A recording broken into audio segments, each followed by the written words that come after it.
Good morning, student. Welcome to the online class. Today, continue the class 7th chapter, body fluid and circulation. Already வந்து RBC வந்து பார்த்திருப்போம். இன்னைக்கு வந்து WBCயும் blood group எப்படி இருக்குது, நம்மளுடைய என்னென்ன குரூப்ஸ் இருக்குதுன்றத இந்த கிளாஸ்ல வந்து பார்ப்போம். White blood cells, leukocytes, WBC என்று சிம்பிளா வந்து சொல்லலாம். Are the colorless amoeboid nucleated cell divided of hemoglobin, other pigment in approximately 6,000 to 8,000 for cubic mm of WBC. Since in the blood of the average health individual, the different type of WBC show depending on the presence and absence of the granules. The WBC are divided into two types, granulocyte and acronogranulocyte. A granulocyte are characteristic by the presence of granules in cytoplasm and at the different state in bone marrow. The granulocytes include in a neutrophil, eosinophil and basophil. அப்போ இந்த வெள்ளை அணுக்களினுடைய அடிப்படையில் வந்து ரெண்டு முக்கிய துகள்கள் வந்து காணப்படுது. ஒன்று வந்து பார்த்தீங்கன்னாக்கா கிரானுலோசைட்,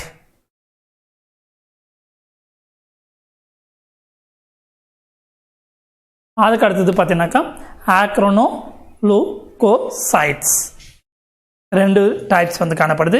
இது வந்து எங்கெங்கே இருக்குது பார்த்தீங்கன்னாக்கா எலும்பு மஜ்ஜையில் வந்து வேறுபாடு அடைந்து காணப்படுது. அதுக்கு அடுத்தது வந்து பார்த்தீங்கன்னாக்கா இதில் இருக்கிற பார்ட்டிகல் துகள்கள் பார்த்தீங்கன்னாக்கா மூன்று வகையாக வந்து பிரிக்கலாம். ஒன்று பார்த்தீங்கன்னாக்கா நியூட்ரோஃபில், செகண்ட் பார்த்தீங்கன்னாக்கா ஈஸ்னோஃபில், தேர்டு பார்த்தீங்கன்னாக்கா பேசோஃபில் வந்து காணப்படுது.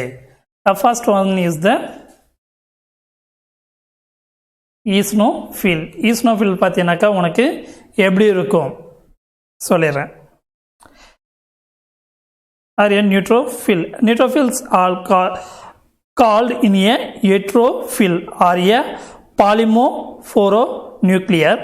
Cells with the 3 to 4 lobes or nucleus connected with the delicate threads மாதிரி வந்து இருக்கும். 60% ஆஃப் த டோட்டல் ஆர்பிசியில் வந்து எவ்வளோ இருக்கும் neutrophil? 65%. Underline. Next eosinophil are the distinctly bilobed nucleus and the lobes are the join by thin ஸ்டாண்டாக வந்து இருக்கும். There are the non phagocytic and consist about 2 to 3% in total WBC eosinophil.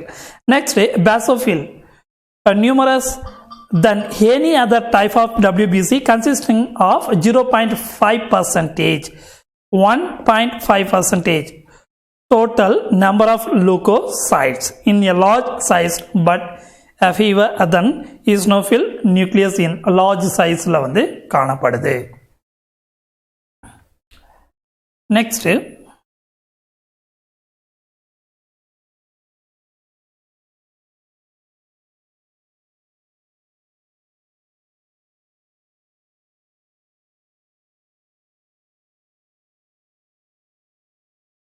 Next, blood group.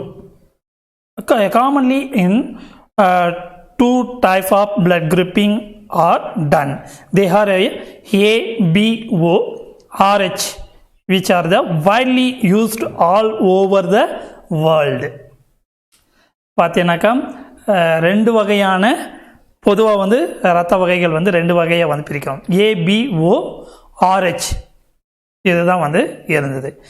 ABO blood grouping depending on the presence and absence of surface in antigen and the RBC blood group, individual belong to the four different type of, namely A, B, AB and O. எப்படி பிரிக்கிறாங்க? இரத்த சிவப்பணுக்களினுடைய மேற்படத்தில் இருக்கிறது antigen இல்லாத நிலை இருக்கலாம், இல்லாத நிலையில் வந்து எதிர்பொருள் அடிப்படையில் வந்து AB மற்றும் ஓன்ட்டு 4 வகையான இரத்த வகைகளை வந்து பிரிக்கிறாங்க. ஃபர்ஸ்ட் ஒன் ஏபி மற்றும் ஓ பிரிவு மனிதர்களில் ஹியூமன் எடுத்துட்டோம் அப்படின்னும் போது ரத்த பிளாஸ்மாவில் வந்து இயற்கையாகவே வந்து அவங்க என்ன பண்ணியிருப்பாங்க, எதிர்வினை ஆன்டிபாடிஸ் அக்ளூனேட்டிங் எதிர்ப்பொருளை வந்து பெற்றிருப்பாங்க. இது வந்து சிவப்பணுக்களினுடைய மேலே வந்து ஆர்பிசிக்கு மேலே வந்து காணப்படும். அப்போது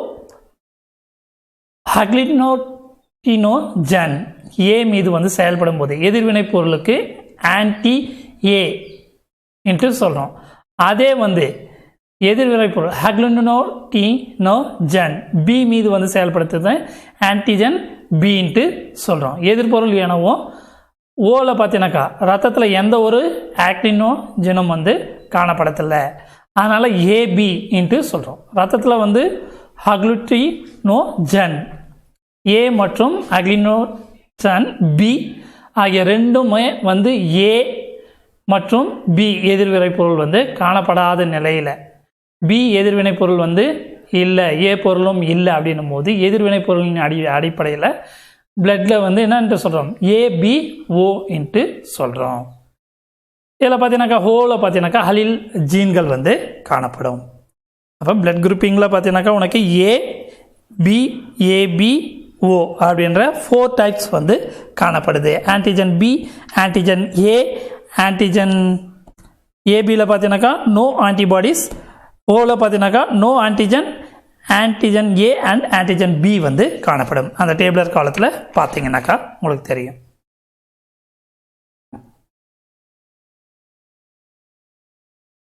அதுக்கு அடுத்தது காகுலேஷன் ஆஃப் பிளட். காகுலேஷன் மீன்ஸ் ரத்தம் உறைதல்.